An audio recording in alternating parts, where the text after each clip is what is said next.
आगे बढ़ते हैं। यूपी में 6 आईएएस अधिकारियों का तबादला हुआ है। बड़ी खबर आई है, 3 जिलों के डीएम बदले गए हैं। संजय खत्री प्रयागराज के डीएम बनाए गए हैं। सुजीत कुमार को डीएम कौशाम्बी बनाया गया है। दिनेश चंद्र डीएम बहराइच बनाए गए हैं। भानु गोस्वामी को सीईओ ग्राम विकास अभिकरण की जिम्मेदारी दी गई है। तो बड़ी खबर में आपको बता रहे हैं, 6 आईएएस अधिकारियों का तबादला हुआ है, जिनमें 3 जिलों के डीएम भी बदले गए हैं। संजय खत्री अब प्रयागराज के डीएम होंगे। सुजीत कुमार को कौशाम्बी का डीएम बनाया गया है। साथ ही दिनेश चंद्र बहराइच के डीएम बनाए गए हैं, जबकि भानु गोस्वामी को सीईओ ग्राम विकास अभिकरण की जिम्मेदारी सौंपी गई है। ये बड़े बदलाव, 6 आईएएस अधिकारियों का तबादला हुआ है और उनमें जो बड़े नाम हैं वो इस वक्त हम आपके सामने रख रहे हैं। प्रयागराज के डीएम बदल दिए गए हैं। संजय खत्री प्रयागराज के डीएम होंगे। साथ ही सुजीत कुमार को कौशाम्बी का डीएम बनाया गया और दिनेश चंद्र को बहराइच का डीएम बनाया गया है। अनामिका हमारे साथ जुड़ चुके हैं लखनऊ से। अनामिका, और क्या जानकारी आपके पास तबादले को लेकर? देखिए अमित, ये दूसरा दिन है आज जब देर रात भारी पैमाने पर तबादले किए गए हैं। बहुत सारे जिलों के जिलाधिकारी बदल दिए गए हैं।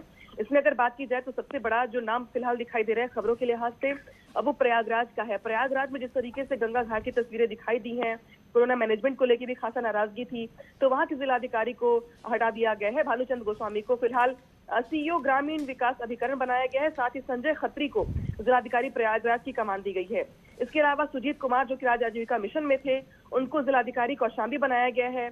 साथ ही डीएम कौशाम्बी को, जो अब तक थे, उनको विशेष सचिव नगर विकास बनाया गया है। तो इस तरीके से अगर जो 6 आगे अधिकारी तबादले हुए हैं, उसमें 3 जिलों के डीएम बदले गए हैं। साथ ही अलग अलग विभागों के सचिव भी बदले गए हैं। कुल मिलाकर के यह दूसरा दिन है जब बड़े पैमाने पर अधिकारियों के फेरबदल दिखाई दे रहे हैं। ठीक है, शुक्रिया आपका हमारे साथ जुड़ने के लिए और जानकारी हम तक पहुंचाने के लिए।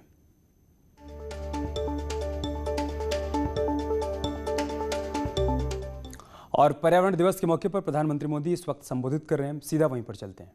मित्रों, मैं एनर्जी विभाग के काम देखता हूं, ट्रांसपोर्टेशन एनर्जी के काम देखता हूं। प्रधानमंत्री जी की दिग्दर्शन से आने वाले दिनों में भारत की जो एनर्जी रिक्वायरमेंट पूरा किया जाएगा, ऊर्जा आवश्यकता को पूरा किया जाएगा। ऐसे तो भारत आने वाले 2-3 दशक में विश्व की 1 नंबर ऊर्जा खपतकारी देश होगा।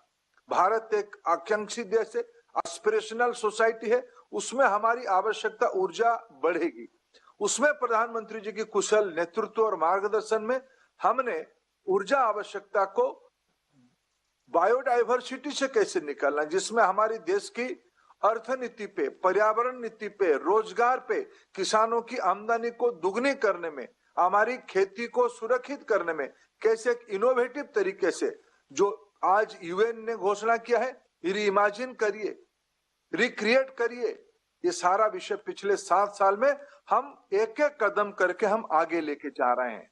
हमारी विभाग की ओर से एलपीजी की इनिशिएटिव हो, सीबीजी हो, एथेनॉल हो, या इलेक्ट्रिक व्हीकल का इनिशिएटिव हो, या गैस बेस्ड इकोनॉमी के बारे में हम उल्लेख करें, ऐसे अनेक विषय। इसीलिए आज विश्व की नेतृत्व, अभी विश्व के एक बड़े एनवायरमेंट एक्सपर्ट, अमेरिका की पूर्व उपराष्ट्रपति भारत के दौरे में आए थे। जब उनसे चर्चा हुआ, वो हमको कुछ विषय में हमसे समझ रहे थे। जब हमने हमारे देश की सारा विवरण किया, उन्होंने अंत में भावुक होकर एक शब्द कहा कि आपकी देश की प्रधानमंत्री श्री मोदी जी न केवल एक प्रशासक है, आध्यात्मिक दृष्टि से, स्पिरिचुअली वो पर्यावरण के प्रति कमिटेड है। शायद यही हमारी भारत की जीवन शैली है, जिसको एक प्रशासक के नाते प्रधानमंत्री जी ने हम सभी को एक जन आंदोलन में। और अब खबर